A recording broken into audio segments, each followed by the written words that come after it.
we are going to segue to our next speaker, Miriam Gordon from Clean Water Action, also part of our planning committee. Miriam began her career advocating for communities confronting contaminated drinking water and toxic exposure as a student at Vassar College in upstate New York during the Love Canal era in the 1980s.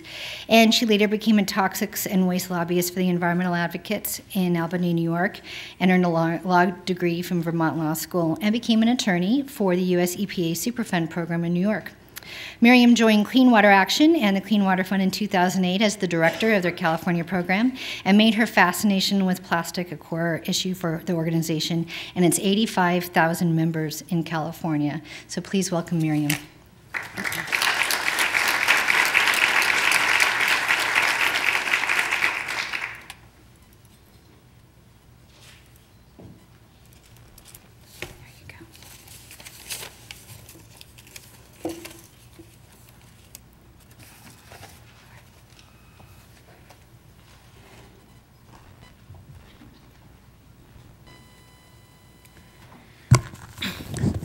Well, Julie, thank you for shortening my long-winded resume, but there is one thing I want to point out in my background. When I came to California 22 years ago, I went to work for local government, and I started in the the no longer existing Marin County Office of Waste Management. So I come from a background similar to many of yours, and then I did work in state government for many years at the California Coastal Commission. So but I now work at Clean Water Action, and I want to tell you that what Leslie said, based on my experience at Clean Water, a grassroots environmental organization, what Leslie said about the public caring is incredibly accurate.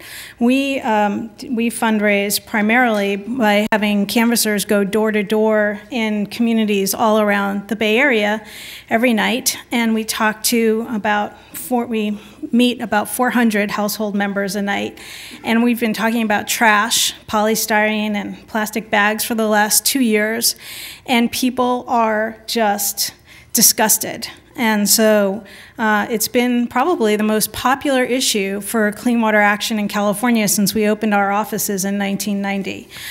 Most popular issue with the public.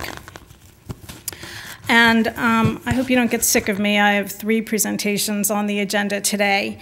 And my aim is to convince you that the focus of this conference, plastic pollution prevention, is really where it's at. You all are going to have to be spending lots and lots of money, according to stormwater permits, in controlling trash, and I hope that we can find that prevention saves money. So I'm here to set the stage on the ocean.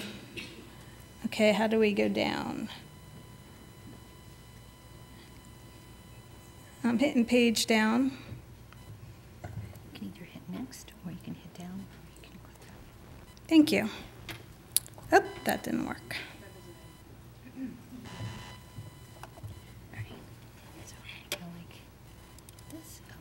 Whoops. That's not my presentation. No, it's not. Okay. There you go. So I would just hit enter. Enter. Normally or you would just scroll hit down maybe with the roller. Okay, there we go. I'll use that. All right. There we go. So I'm going to be showing you a lot of slides and talking about ocean impact, coastal impact, but just remember that what's going on out in the ocean that's what's been studied the most, the problem of marine debris. But the same things are happening in inland waterways and in terrestrial areas. These areas get less attention. Now, the main problem with plastics in the marine environment is that plastics persist for an unknown amount of time. World-renowned plastics engineer Dr. Anthony Andrade has stated that we have not had scientists around long enough to measure how long, when plastics will fully disappear in the marine environment. So basically all the statistics you hear that it takes 100 years, 500 years, 1,000 years for plastics to disappear are just guesses. They're they're probably educated guesses, but they are guesses. And plastics in the marine environment don't normally look like this picture that I have up on the slide. You don't see it you will have drifts of plastic debris like this, but for the most part, it's diffuse in the garbage patch or in the gyres in the ocean. It's diffuse, and unless it's a big floating net that's captured a lot of stuff, or a drift like this on a current, you will basically not see it. But if you, like many marine scientists, drag a trawl and net behind your boat over many thousands of miles, then you will appreciate that there's a significant amount of plastic in the marine environment. About 46% of plastics float, and the rest either float on the surface, and the rest either sink through the water column or get trapped in the seafloor. As plastics photodegrade when they're exposed to sunlight, they get increasingly smaller. And what Algalita Marine Research Foundation was the first organization to bring this whole problem of plastics in the gyres, that there's 6 times more plastic than plankton floating in the North Pacific Gyre. That was from their first gyre visit in 1999.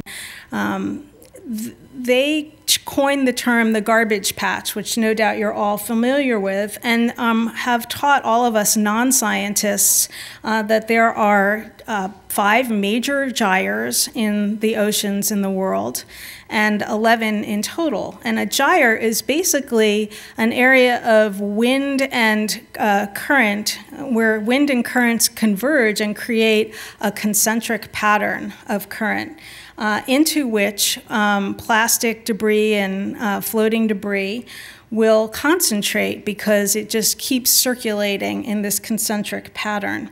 So what tends to happen is that you have higher accumulations of debris in gyres than outside of gyres, because there's no outlet.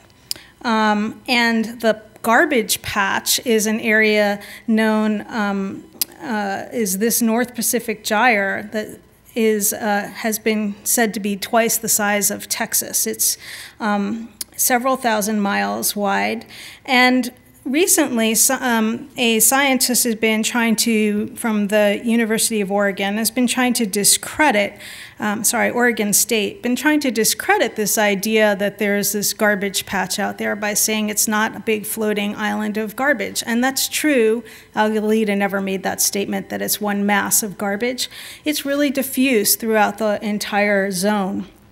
But what is true is that the magnitude of the problem is increasing, even in gyres and outside of gyres. So in the North Pacific Gyre, it's an area of very low biological activity. There's very little plankton in a gyre, but in the coastal zone, like the Northern California Bight, Southern California Bight, we have a lot more plankton. So you'll have higher rates of plankton in coastal zones and lower rates in gyres, and so you'll have different ratios of plastic to plankton. But what we do know is that marine scientists all over the world are studying this problem of marine debris, and there are many studies that are showing us that the magnitude of the problem is increasing.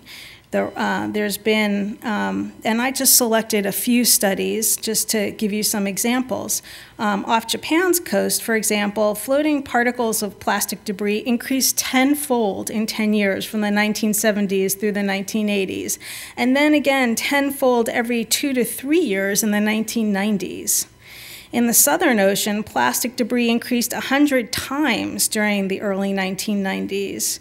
And British scientist Richard Thompson found that around the British Isles, surveys have shown a 3 to 4 increase in the volume of plastic debris in seawater between the 1960s and the 1990s. And the increase occurred during a worldwide quadrupling of plastic resin production.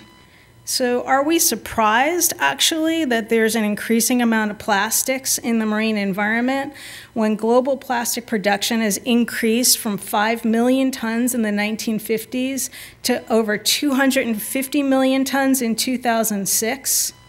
This high volume, coupled with the durability of plastics and their persistence, results in the widespread accumulation of discarded plastics in landfills and as litter in terrestrial and aquatic habitats worldwide. And what the science tells us is that plastics are dispersed throughout the water column. In the beach environment, and as you know, also in inland waterways. So what are the main sources of this plastic debris? Approximately 80% of it comes from land-based sources, and 20% of it comes from ocean-based sources. And because we are the urban environment that is contributing to that 80% that's ending up in the ocean, that's what we need to be focused on, reducing and preventing the amount of plastics that are being generated and ending up in the environment. So what are the impacts? There are many. The impacts of plastic in the marine environment are, for one, entanglement. 267 species have been documented, including fish, turtles, seabirds, and mammals, to be impacted by entanglement and ingestion. 187 species have been shown to ingest large plastic pieces, but there's an increasing body of research out there showing that marine species of all types, from the smallest invertebrates to the largest mammals, are ingesting plastics. But back to entanglement. Once entangled, the death rates vary among species. For example, Antarctic fur seals, more than 80% of the deaths are related to, more than 80% of those entangled die.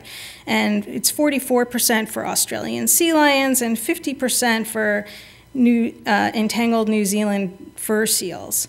Death rates, however, could be much higher due to those deaths that are unobserved. This is just what scientists are able to observe. There are other impacts related to derelict fishing gear, which is basically lost or abandoned nets, fishing line, and cages for crabs and lobsters. Coral reefs can be harmed through scouring, abrading, or breakage when marine debris snags or entangles coral. And then there's the problem of ghost fishing nets, which continue to entrap fish and crabs and other marine life once they're abandoned or lost. And these are widely acknowledged problems. Ingestion happens with all different types of sea life. And what I'm trying to show you with this slide is that they're ingesting all different size classes and types of plastics, and it's impacting all different types of species. This little hatchling turtle on the left side, you can see that it had two pieces of plastic measuring approximately 3 millimeters in diameter that it ingested, and one piece was lodged in the bottom of the stomach like a plug, preventing the turtle from digesting food. Our other very familiar icon is the turtle that swallowed the plastic bag, but we also have the jellyfish, like many filter feeders in the marine environment, that are ingesting whatever happens to be floating in the water column, whether it's a big piece of fishing net or line, like in this photo, or microplastics. Increasingly, marine life, their body composition is becoming plastic. Even the lace and albatross in the Midway atolls are a poster child for what happens when plastics are mistaken for food by parent birds that scour the surface of the ocean looking for food. 100% of the chicks that have died in these islands have evidence of plastic ingestion. And you can see from this baby chick carcass that it's really just the detritus of our lifestyle, which is aptly portrayed by our artist, Ms. Lang. in the back of the room. And another example, baleen whales that filter the water column and for their nutrition. This California gray whale was found in the Puget Sound in April 2010. The stomach contents, it died with a stomach full of just the detritus of our wasteful society, pants and a golf ball, more than 20 plastic bags, small towels, duct tape, and surgical gloves. And this is not an isolated incident. We have these whales washing up on our shores in California every year. But our friends at Algalita also wondered, after maybe their 9th voyage in the Pacific Gyre in 2008, what's going on with fish? I mean, what's going on with the human food chain? So they started sampling fish during that voyage. They caught 672 fish, and 35% of them had ingested microplastic fragments. These are small little fish, myctophids, and the record holder in that sampling had ingested 84 fragments, that's the Petri dish on the left side, 84 fragments of plastic debris, microscopic, or not microscopic, but very small microplastics. This was a fish that was 2.5 inches in length, and that was its stomach contents. The dish on the right side shows what a normal fish of that size and species would eat. And we see evidence from the marine environment that fish are eating plastics. You can see the nibble bites of this bag that was retrieved. And while we don't know if these fish are actually eating right now the plastic, you can see that that black plastic trash bag shows the same evidence of being gnawed on and eaten.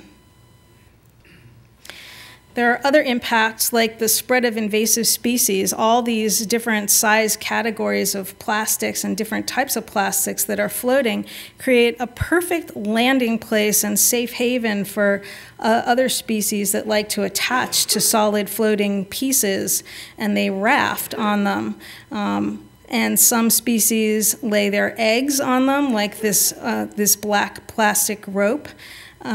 Blue rope, and then this mooring buoy that has all kinds of muscles and bivalves attached to it.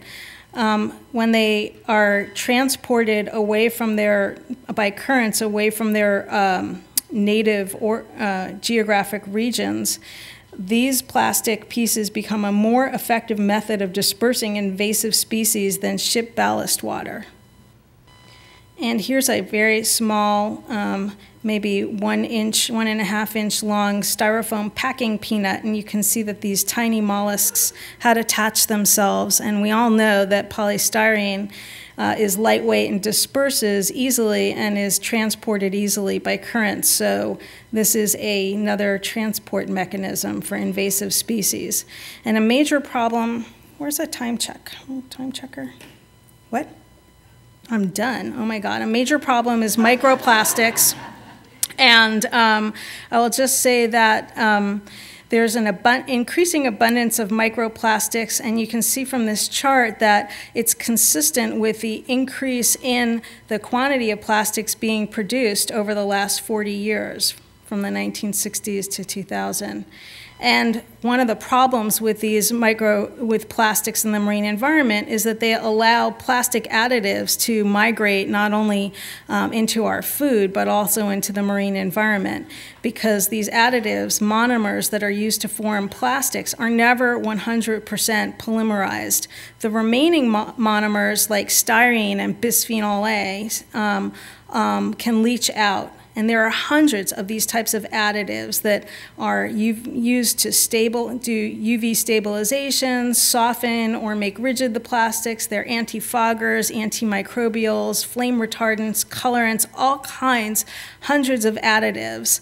And it's estimated that plastic products are composed 50% by weight of these additives and fillers. And studies show that they are contaminating the marine food chain. first by the migration of the additives as they leach out of plastic packaging and into mollusks, crustaceans, and insects and fish that ingest these plastics, and also as ambient pollution from the seawater becomes attached to the surface of these plastics. So polyaromated hydrocarbons, PCBs, and PBA and other bioaccumulative contaminants will absorb or adsorb onto the surface of plastic fragments up to 100 times the background levels of what's in the seawater. And imagine what happens when marine sea life ingests those bioaccumulative contaminants.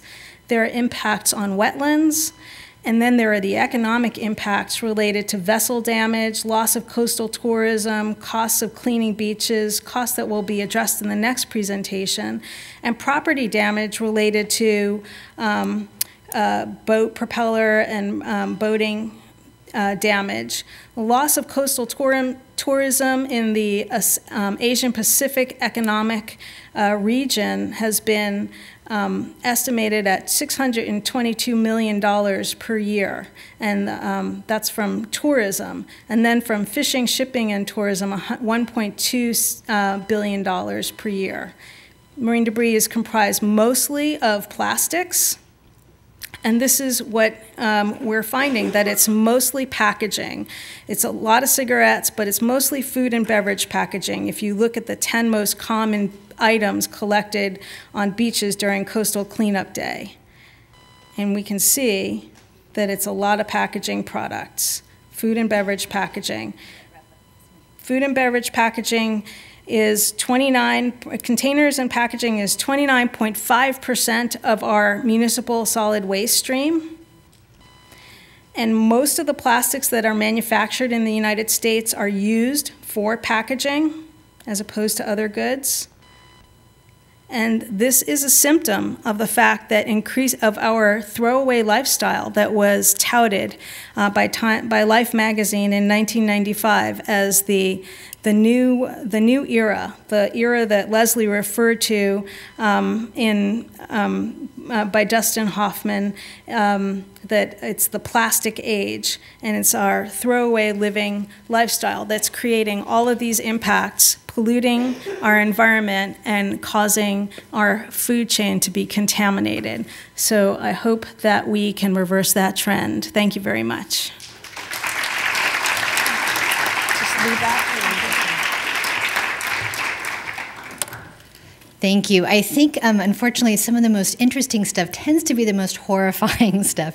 And I do want to make sure all of you know that even though we are going to be continuing in our next presentation to get grounded in what the problems are and the challenges are with plastic pollution, the rest of the day is going to be about what public agencies and nonprofits can be doing together to be solving this problem. So I want you to remember you are going to feel motivated by also the bad news and also the good news about what we could be doing about it after that. Our next speaker, Phil Bobel, is going to be talking about impacts to local governments. And Phil, you're going to have to let me introduce you. So I have the pleasure of getting to work with Phil on a pretty much day-to-day basis. Phil Bobel is the division manager for the Public Works Environmental Compliance Program at the Palo Alto Regional Water Quality Control Plant, where he's led award-winning programs for years and years and years. Most of you in this room know Phil Bobel. He's been there for 22 years. He's also currently serving as the assistant director of the city's Public Works Department. Phil's also been the lead in Palo Alto for getting our bag ban going and our foam reduction ban going. He really has been the lead and the spirit behind that effort in partnership with our Zero Waste Group. Phil holds an engineering degree from Stanford University and a master's in professional studies from Cornell University. Thank you, Julie. Yes. So which button is this on? You are going to go down like that. What do you do? You slide that one. What if I want to go back the other way? Then you go up. If I slide in this thing? Yes. Boy, that's weird. Yes, it is. All right. Thank you. Glad to be here. And it is kind of depressing and discouraging a little bit, but you know, it's fine that Miriam went over a little bit because I was going to focus on the good things about plastic pollution and stuff. So mine is kind of short. You'll be glad to hear. But really, one good thing is that it's so visual. right? Some of these pollution problems, at least that I've worked on, have been these pollutants at the molecular level. You can't see them. It's very different. This is a very visual thing. This photograph is 20 years old. And one of the first things I encountered when I first went to work for the City of Palo Alto. And this is Matadero Creek, zooming right through Palo Alto. And I saw this and I thought, my goodness, this is Palo Alto? I didn't think we had this kind of thing at Palo Alto. You know? And so we've tried over the years a number of different things to do about it, all of which take a lot of time of city staff and other people. And that's what I was going to focus on. On this particular issue, I have to say, you know, our working hypothesis is that almost all of this is coming from Los Altos Hills and Los Altos down Matadero Creek. So it's kind of understandable that, you know, it ends up in Palo Alto. And we have to work on it. The first thing that I thought might be a good idea was we had actually just had a conviction of a guy and his mother, actually, for grease disposal, illegal grease disposal in one of our creeks, conviction. And actually, as most of you know, practically all, I think now all of our grease haulers have been criminally convicted of putting grease somewhere it didn't belong. Well, this guy, the court system, it was his first real conviction, and they wanted to do alternative sentencing. And I thought, oh, this is great. You know, I'm new at this. And so we had him work on this problem for 3 days. And this is actually a picture of what it looked like after he worked on it for 3 days. It's very hard, and nothing much against him. He didn't work particularly hard, but it is very difficult to remove this stuff once you get it in the natural environment. Now, another positive thing, though, about plastic pollution is that when you get volunteers involved, it can be a pretty, you know, everybody feels good about this. This is a group that's just cleaned up. This is Mary Doden's group, and she's there waving in the background, trying to force herself to a position where she'd be photographed better. But it didn't work out. She's second from the right. And I think Mary can tell you this is one of the most rewarding things probably that she does with our group, is organize volunteers, get them out, everybody feels good about it. So that's the second positive thing. And actually, those were the only two positive things I could think of about the plastic pollution problem. But I did want to point that out in fairness to plastic manufacturers. So we've got this job, though, of volunteer coordination, and it's a big one. Even trying to get that stuff out of there is something that takes a lot of our time. Another place we can try to get it is catch basins, although a lot of it blows in. Some of it does come through our storm drain system. Some of it does end up in our catch basins and other locations, the wet wells of our pump stations, where we can try to get it out there. City crews have to do this. I just threw out water district coordination because you know, we love our friends at the water district, but we do get into these discussions about, well, whose job is that really to clean up that particular area? Is that a water district area? Is that a City of Palo Alto area? So there's a lot of discussion and coordination among local governments trying to figure that out. And quite frankly, all that takes time. And what else have I got there? Adjacent cities. We also have some of these discussions with our adjacent cities. You know, for us, San Francisco Creek, county line, Menlo Park on one side, East Palo Alto on one side, we're on the other side. There's a lot of discussions with folks about how to get this done. And it's all good, but it all takes time.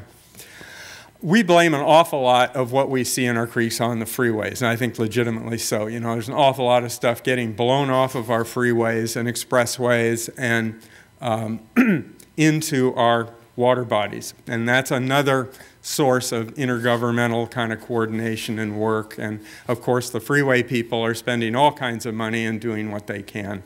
And that's another government effort that takes time and energy.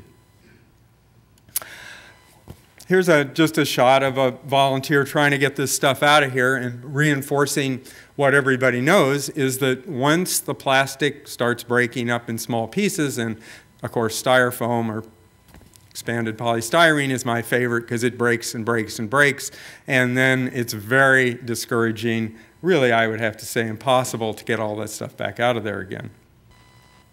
Some of our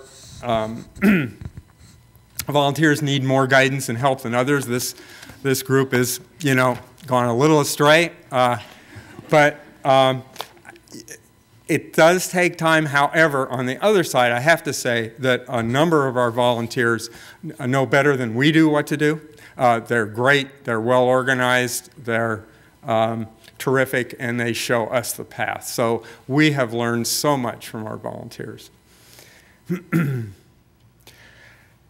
Well, several shots of the difficulty of removing these plastic bags. The first one, you know, it's 20 feet up in a tree. Can't get that one. Worst problem, really, I think, is the deteriorating nature of the plastic bags. So here's a couple of them that are hung up. You've all seen this. They're starting to photo-degrade. We call it photo-degrade, but what's really happening, just breaking into smaller and smaller pieces, making it virtually impossible to get it out of there. There's some more of that. Oops.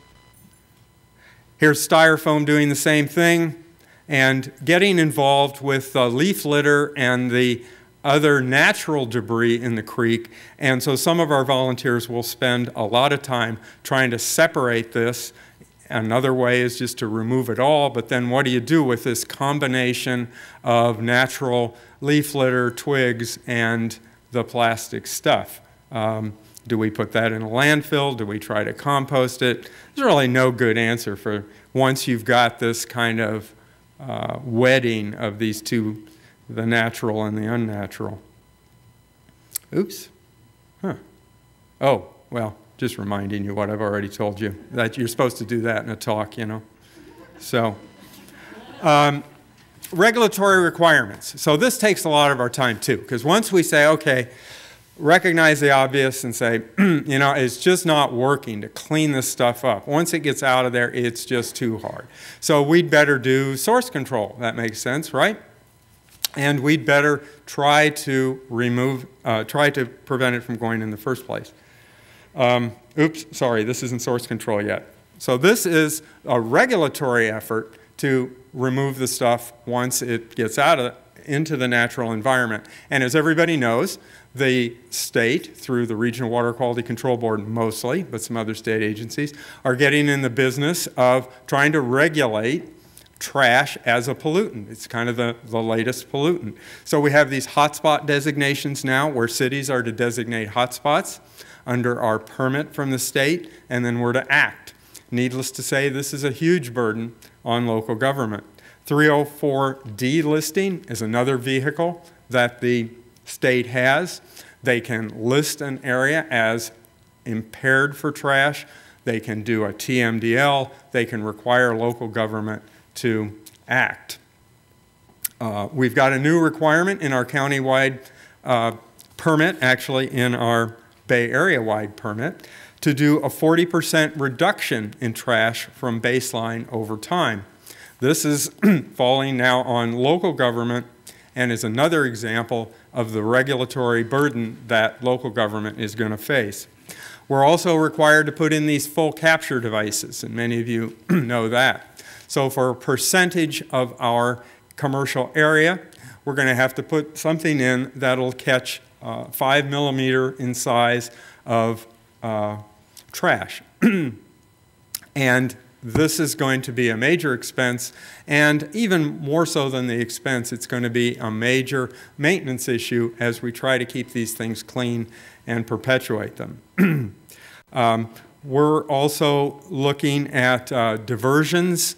That's required in our permit, not so related to trash, but we will get, if we divert stormwater into our sanitary sewer, which is what this means, in an attempt to clean up the stormwater, we will deal with some of this plastic contamination and some of this debris as well.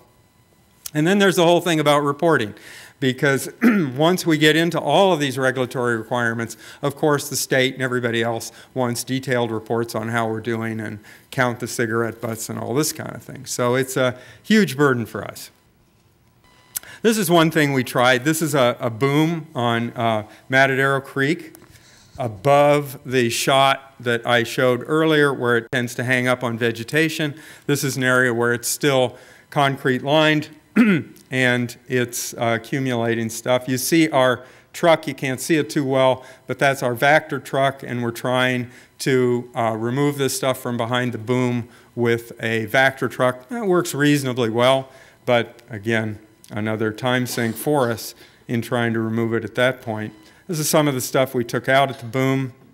So then there's residuals management. So if we're lucky enough that it didn't go into the environment directly, but we got it in either one of a recycle bin or a trash container headed to the landfill, then we want to try to do something about it. So here's a sort line. Let's see. Oh, well, here's the landfill, you know. This is the best we can do is to keep it out of the landfill. I mean, keep it out of the natural environment and put it in the landfill. None too good. We're just closing our landfill in Palo Alto after many years of operating one. Not a good way to deal with this. Here we are, somebody is, trying to sort the stuff that, the garbage, and you can see the incredible amount of plastic in there, and especially plastic bags, plastic film of all types. Very hard to handle on these sorting lines. Generally speaking, ends up on the floor and goes to the landfill because we don't really have the technology to do a good job. Now we're trying, you know, we're telling people bag it within a bag so that at least it's big, have a big clump of these plastic bags, and for us at least, I still consider that an experiment. Is that really going to work? Can the guys really pull that off in the sorting line? But that's what we're doing now. It's going in, we're telling people put it in the blue container. Let's try that for a while. Here's another guy trying to get rid of all this plastic on the sorting line. So here we are. Then at best, I guess you'd say, at best, we, and this is plastic bags, we're getting some percentage of it out of the sorting line, and it will be recycled to some extent. Here's Mary again. One of our frustrations has been Styrofoam, our recycling center. We had to discontinue it. It's too expensive. It takes up too much room. It costs too much money to cart it around the Bay Area trying to figure out somebody who's actually going to recycle it. So we've actually stopped taking it at our recycling center, and we're not letting people put it in the blue bins because it just crumbles up and doesn't make it through our recycling process.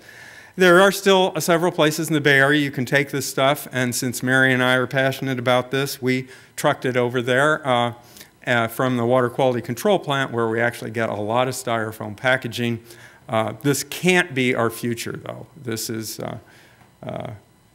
This cannot be the way to do it. Just another shot of this Styrofoam food containers and plastic water bottles building up. Let's see. How are we doing on time here? 2 minutes. All right. So here's a Styrofoam container. My favorite thing in the next order of business, I think, is we're going to have to address, we addressed Styrofoam food containers in Palo Alto. They're banned. I have to say, though, last Saturday night, the assistant director and me went into a place, and here I'm served up a Styrofoam container. So I immediately go back home, 10 o'clock at night. I email Karin. I said, Karin, you're not doing your job. I just was given a Styrofoam container there. How did that one slip through the net?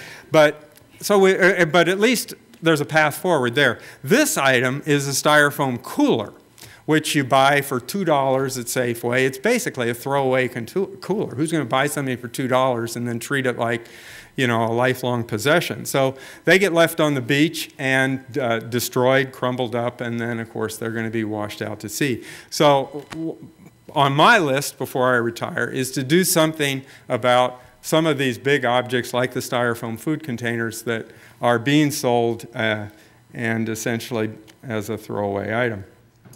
There they are, $2.99 at your local Safeway. Here's another thing the assistant director had to do last week in front of Trish Mulvey's house. I think somebody was trying to put this large hunk of styrofoam, because that's what we tell them to do. It probably didn't fit in their garbage container. We tell them, don't put it in your blue bin because it's not going to survive recycling, so you have to throw it away. And her neighbor, maybe it was Trish, I don't know, was this you, Trish? Tried to probably put it in their garbage can, and it didn't survive our collection process, ends up in the street, cars start running over it, Phil has to get out and try to get all the little pieces. So. Thank you, Trish. Yes. I knew they brought me to City Hall for some reason. I just didn't know what it was.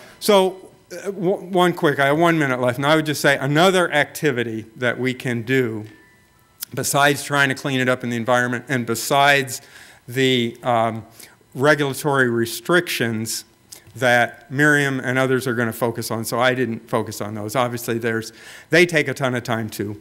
But there are policies, and we've adopted 5 of them now. We love policies in Palo Alto. I personally do, I have to admit. So we've got a sustainability policy. We've got an extended producer responsibility policy, which I hoped was going to address some of this stuff. We've got our environmental preferable purchasing policy. Boy, that's a mouthful, but we've got one. And then we've got our plastics reduction policy, where we've actually outlawed the city from purchasing and using plastic water bottles, styrofoam food containers, and plastic bags. So that's our plastics reduction policy. And we can add to that list. I want to add to that list. I want to put these coolers on that list.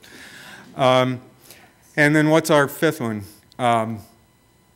Well, anyway, we've got 5 policies that I was thinking of that relate to this stuff. Oh, our latest one, Mayor Druckmeyer's idea, an externality reduction policy. So we are now trying to reduce things which cause externalities, economic externalities in the natural environment. And so we've come at this 5 different ways, and we've still got a lot of plastic stuff that needs to be addressed. It's taken a ton of our time to work on all these policies, all these ordinances. And here's a guy found a big hunk of styrofoam. Adopting requirements isn't easy. This is the last thing I'll show you. And we won't go through it, but you know, we've done this and others have, and it ain't easy, especially if you're a little ahead of the power curve on it. All of this stuff has to be done. And when it gets pushed down to the local level, I have to say it'd be far more efficient to do it at the state level, do it at the national level, do it once, get it done. But it has been pushed down to us through inaction at the higher government bodies. So we are left with this huge laundry list of stuff. And nonetheless, we will move forward and address these things which are not yet done. So thank you very much.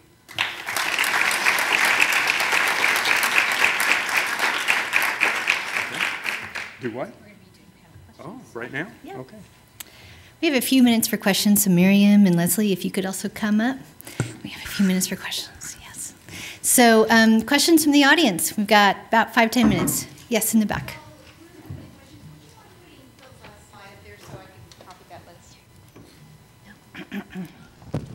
Better you than me. Get that back. You can't see it on the notes. Do you want to start with a question? So I guess that my question to Phil was, how do you address the shop owners, the small independent shop owners, which we really want to support in Vallejo and around the Bay Area, with the additional costs of packaging, which has a very real impact on their business, which is really strained right now. So I guess that's a question. Well, for us, you know, we are a little bit fortunate in that Palo Alto is a community that's very interested in all this kind of stuff. So, to be honest, we're able to roll over some of these comments from, you know, smaller businesses that might be harder to do in other communities. But there is an increased cost now for the alternative products. I think we have to admit that. However, history's told us that that won't last, that when everybody starts buying the alternative products, then those prices on those alternative products are going to come down, and the situation will be self-correcting and we'll move forward. And I think that's the best answer. We'll have a short-term blip where there will be a slight increased cost to these businesses, and then life will go on. I'd also like to respond to that. So a lot of the ordinances have a provision built into them that a business owner can make a claim of economic hardship and then work with the city on working out some kind of arrangement. I know the city of San Francisco, which has, I think, the oldest polystyrene ban, has had one claim of economic hardship after, maybe Jack's here, I don't know, but after 3,200 businesses or so have come into, or 2,400, I don't know, thousands of businesses come into compliance. And and I'm in talking with other local government folks who have similar ordinances, these claims of economic hardship are not being made for the most part. And I think one of the reasons is that these are not big costs relative to the cost of providing the food, and the costs get passed on to the consumer, and it's very, very negligible, so almost not noticed by anybody. And we have 48 jurisdictions that have banned polystyrene foodware in California in some way. So the cost issue, although it comes up in all of these debates, has not really stopped. You don't see businesses going out of business because of these bans.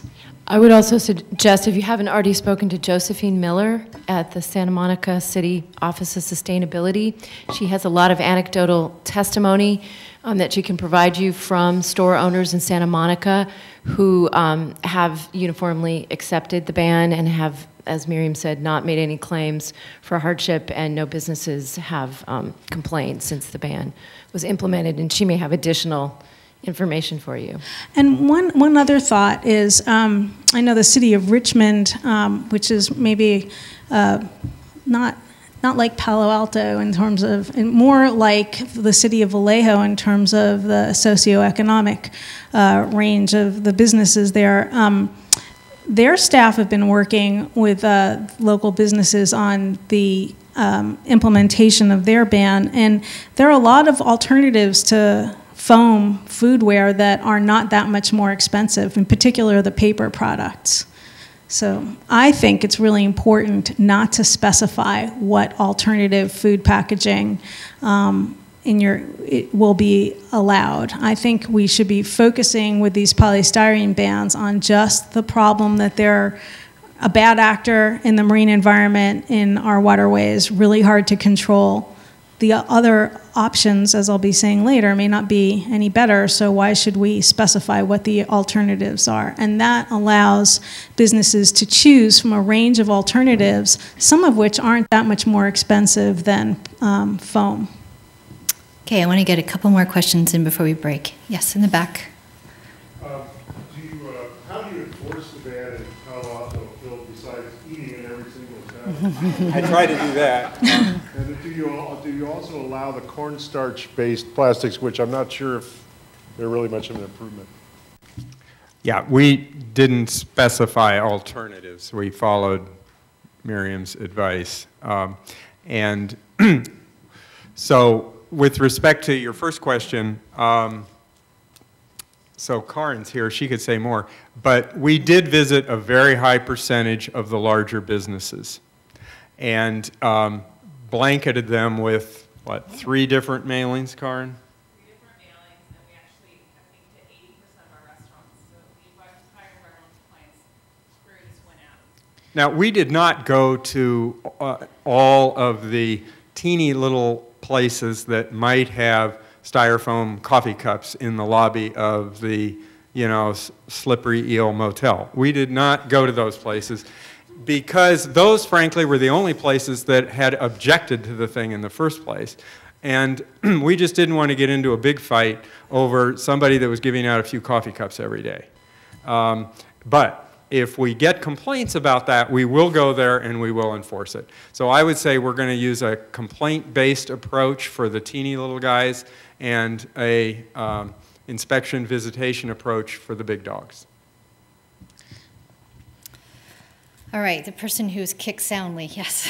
You know, one of the problems that I really ran into was that this person from the chemical department or some chemical company came, and he just royally had all these stats that said that your guys' ordinances, you didn't tell all the bad things that these ordinances do, and he had all these stats. How do you guys deal with that? Where do we get the information to combat these guys? Because he showed up and he just really kicked my butt with these stats, and my boss is sitting there looking at me like, oh, okay, you know? It's like, where do we find the information to, you know, to spar with these guys? Gee, what are we going to talk about at 1 o'clock in the afternoon? We're already heavily into the polystyrene issue now. There's a lot of compendium websites, including non-governmental organizations. Cleanwateraction.org is a great resource for statistics that are accurate. It's hard to comment on specifics that I haven't seen, but in general, I would say be very suspicious when it's the fox guarding the hen house. It's someone who has something to gain by having their product not banned, giving you information. I think also there are starting to be more sort of compendium resources available on state agency websites, and I think you're going to hear more about that. I don't want to sit here and list them all for you, but there are places where you can do one-stop shopping to get accurate, correct information. And there will be contacts listed also, so you could call an expert like Miriam or email her a question if you're really being assaulted by a particular set of facts. Was it cost stuff?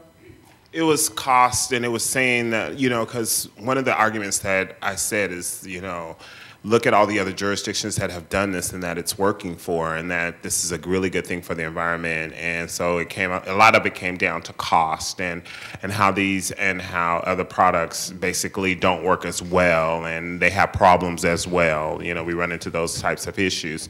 And I was okay with that. It's just that there were a lot of numbers, and when you start spouting off numbers, that really gets people attention, especially if they're not familiar with the industry.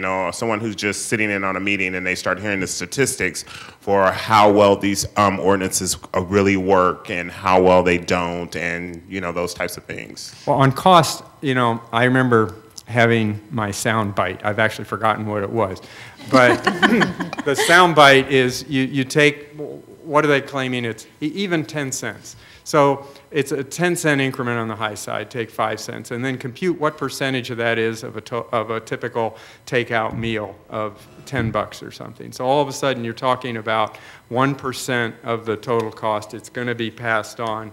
It's going to become less over time. I mean, that was kind of my soundbite, is what percent of the cost of the item is this thing? On plastic bags, it's even easier because you're talking a couple of cents on $20 or $30 grocery bag, so that's the kind of soundbite we came back with. It's just what percent increase are we talking about now until the industry catches up with the alternatives catch up. So I'd just like to say that there are a number of industry arguments that keep recurring in every jurisdiction, every time a jurisdiction faces this, and we're also trying to ban polystyrene at the state level. Senator Lowenthal has a bill that was just introduced, and his staff person Megan is here today, and so we hear the same arguments over and over. I'm sure Allison is going to be addressing those issues in her presentation, but Save the Bay, Allison Chan from Save the Bay, and Clean Water Action,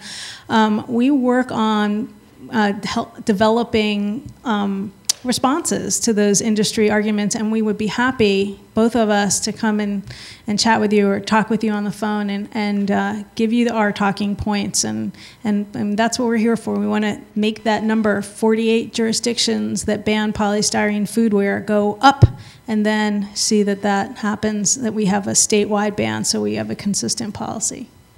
Okay, thank you. To stay in schedule, we are going to have to break right now. However, if I can ask our panelists to remain here so people can come and ask you questions, that would be great. Thank you very much to our morning panelists. Thank you.